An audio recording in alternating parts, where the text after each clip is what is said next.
Hello, chess friends. Here is the chess game of the day, and today we are going to have a look at a great game played by Henry Joseph Blackburne, who was also famously known as the Black Death, because he was feared and he was a great attacker, as you will see in this game. So, without any further ado, let's get started.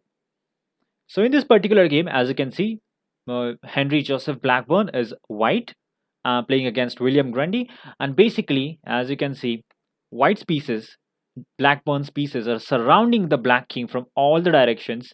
So, just a context if you do not know Blackburne, basically, Blackburne, Henry Joseph Blackburne, was a very famous chess player, and because of his fierce reputation of attacking and brilliant chess sacrifices, he was known as Black Death. And he has great attacking skills, as you'll see in this game. So, although the Black King looks like adequately defended at the moment, he is in fact not, and White's first move will exactly exploit that. So, go ahead, pause the video, and try to find the move that White should play here in order to win the game.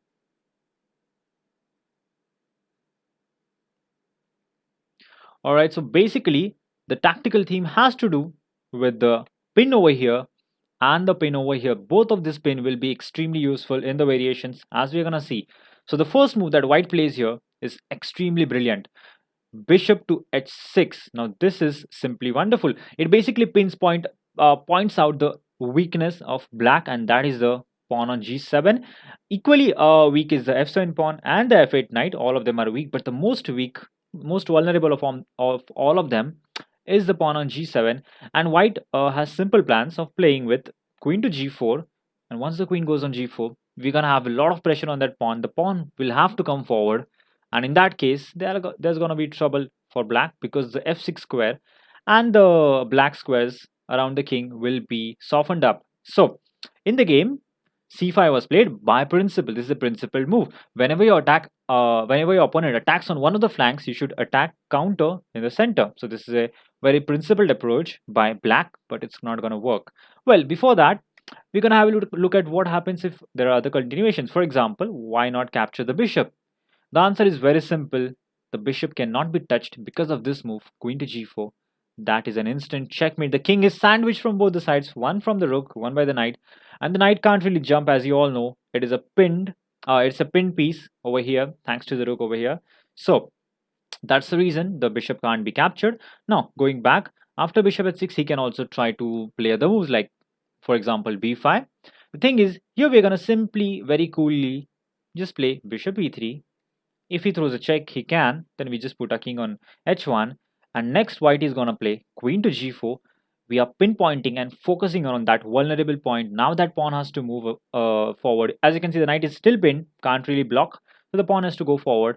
And now these squares have been extremely weakened up. And we can use this exact fact. In fact, the move is simply brilliant.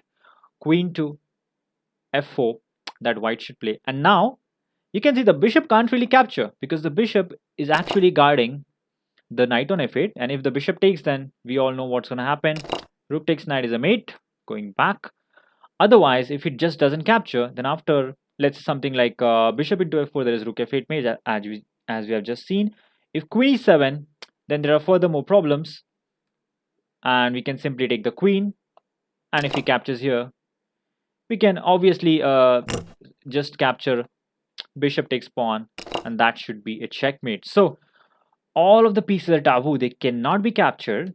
So going back, after the move bishop to h6, there's another reply that black can play, and that is bishop e7. Looks logical. What is white going to do about it? Again, we use the same strategy. We attack the targets. The g7 pawn is the target, so go for it. Queen g4, that's the first move. Now black has to defend that, and the way to do it is g6, but that creates furthermore weaknesses. And specifically, this diagonal is the one which we are going to exploit now with the move queen to e6. Absolutely brilliant. The queen can't be touched, because if that happens, then bishop takes, and that's a wonderful checkmate over there. Can't really be captured. Otherwise, white is simply threatening to capture himself on the f7 square. If the bishop moves anywhere else, we can capture on the f6 or the f8 square, depending on where it moves. So queen e6 is absolutely crushing. So now basically, after all of this, let's have a look at the main continuation. After the move bishop h6, Black continued with c5, countering right in the center. So now we're gonna go and have a look at the main continuation of the game. Henry Joseph Blackburne continued with queen g4, threatening mate on g7. As we have seen in several lines, this is exactly the problem in his position. So this has to be pushed. g6 is played. It becomes clear that the wound actually never heals. In fact, the medicine here is more dangerous and deadly than the cure. Am I right? Yeah. So in this position, white again plays excellent move, queen to f4, and the queen can't be captured. If the queen is captured, mate over here is threatened. You can't really do that. Going back in this position, there are other options. For example, something like f5 over here can be played, but then you know what's going to happen.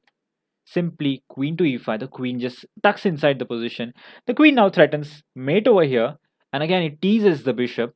Please capture me, because the bishop can't really capture. As we all know, rook into f8 is mate. Bishop can't capture. This pawn on f6 can't move thanks to our bishop pinning it.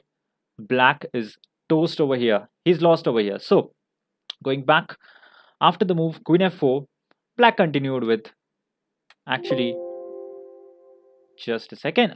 He continued with the move bishop into f4 as happened in the game, but then rook takes f8 is actually a checkmate. In fact, all of these lines are extremely brilliant. Basically, it turns out that black pieces are totally overloaded and they cannot defend everything, and white pieces were actually attacking from all the sides. You can see they're attacking from four different sides of the chessboard, and the king is just a sandwich in between all of them. So hope you enjoyed this brilliant chess game by Blackburne, and this was the star move of the game, bishop to h6. Basically, it started a very strong attack that ended in mating black. So, thank you for watching, and do subscribe to my YouTube channel. More videos are on the way. Until next time.